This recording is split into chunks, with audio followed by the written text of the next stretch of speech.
Hi everyone, তো কেমন আছো তোমরা সবাই? আশা করি ভালো আছো। তো আমি ভালো আছি। চলে এলাম আবার একটা ছোট্ট নতুন মিনি ব্লগ নিয়ে। তো আজ আমাদের বাড়িতে হচ্ছে চাউমিন। কেন হচ্ছে সেটাও তোমরা দেখতে পাবে। আজকে দুজন অতিথি এসেছে আমাদের বাড়িতে এবং সেই অতিথিদেরকে তোমরা খুব খুব ভালো করে চেনো। তো চলো সেই অতিথিকে আর তাদের জন্য এটা বানানো হচ্ছে। তো চলো দেখতে থাকো ভিডিওটা। আজ বাড়িতে হচ্ছে চাউমিন আর চাউমিনটা বানাচ্ছি আমি। এবার কেমন হবে সেটা তো তোমরা বুঝতেই পারছো। তো চলো, অতিথিরা কি করছে দেখতে পেয়েছো? এসে ফেব্রিক নিয়ে বসে পড়েছে তারা আঁকতে। তো চলো, তারা এই কাজটা করতে আসেনি, তারা অন্য কাজ করতে এসেছে, কিন্তু অন্য কাজের বদলে এই কাজটা করছে। এই চাউমিনটা হওয়ার কথা ছিল দুদিন আগে, তাই জন্য আমি এনে রেখেছিলাম। আর যদিও চাউমিনটা আনিনি, অন্যান্য জিনিসগুলো আমি এনে রেখেছিলাম চাউমিনটা বানাবো বলে, কিন্তু তারা সেদিন আসেনি, অন্যদিন এসেছে, তাই আমি অন্যদিনই বানালাম। আর সেদিন বিকেলে আমার কোনো টিউশন ছিল না, তাই বসে পড়লাম চাউমিন বানাতে। একে চাউমিন বানাতে পারো আমাকে অবশ্যই কমেন্ট করে জানিও। হ্যাঁ, চাউমিন খেতে তো সবাই ভালো পারে আমি জানি, কিন্তু চাউমিন বানাতে কজন পারে আমি সেটা আজকে দেখবো। তো চলো বেশি দেরি করবো না, চাউমিনটাকে ভালোভাবে সিদ্ধ করে নিই।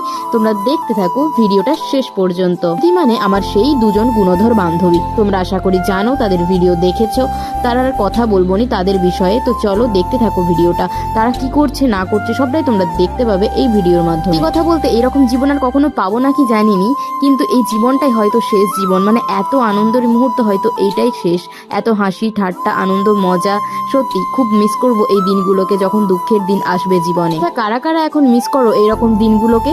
আমরা তো এখন এই দিনগুলো কাটাচ্ছি। তো এখানে দিদি পড়াচ্ছিল। হ্যাঁ, তো যেটা আমি বলছিলাম, আমরা তো এখন এই মুহূর্তটা কাটাচ্ছি খুব আনন্দের সাথে। জানি না পরে কি হবে বা কি হতে পারে না। ক্লাস 1 থেকে 5 পর্যন্ত, 5 থেকে 10, আবার 11 থেকে 12 সমস্ত দিন পাল্টাই, বন্ধু বান্ধবও পাল্টাই। হ্যাঁ, আমারও পাল্টিয়েছে।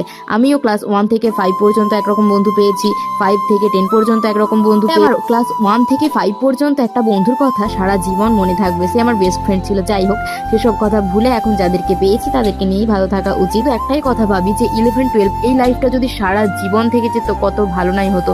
বন্ধুকেও হারাতে হতো নি। মানে এই সময় মনে হয় বেশি বেস্ট ফ্রেন্ড পাওয়া যায়, বেশি মনের মতো বন্ধু পাওয়া যায়, তাদেরকে সব কথা বলা যায়। এরকম বেস্ট ফ্রেন্ড আমি পেয়েছি। জানি না ভগবান কতদিন এরকম বেস্ট ফ্রেন্ড আমাদের মধ্যে রাখবে। তো যাই হোক, যতদিনই রাখুক, এখন তো আছে, তো থাকুক ততদিন পর্যন্তই যতদিন ভগবান চাইবে। আমি ভাট বকলাম, এসব না বকে দেখো এখানে আমি চাউমিন করছি আর তারা কেমন তুলে তুলে চাউমিনগুলোকে শুধুই খেয়ে যাচ্ছে। চাউমিনটা এখনো ভাজাই হয়নি, দেখো এই মাত্র আমি দিয়েছি চাউমিনটাকে ভালোভাবে সমস্ত কিছু দিয়ে নাড়ার জন্য। তখন ওরা বলছে, তাড়াতাড়ি এসে বলছে আমাদেরকে দিয়ে দে, আমরা বাড়ি যাব। চাউমিন ভাজা হয়নি ওদেরকে, তাই তুলে দিয়ে দিতে বলছে আমরা কাঁচাই খেয়ে চলে যাচ্ছি।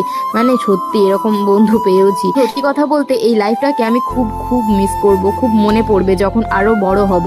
তো যাই হোক, কি আর করা যাবে, জীবনটা যেমন ভাবে চলবে তেমন ভাবেই মেনে নিতে হবে আমাদের। হ্যাঁ, তোমাদেরকে একটা কথা বলা হয়নি, ওরা আমার বাড়িতে এসেছিল প্র্যাকটিক্যালের জন্য। আমাদের স্কুলে প্র্যাকটিক্যাল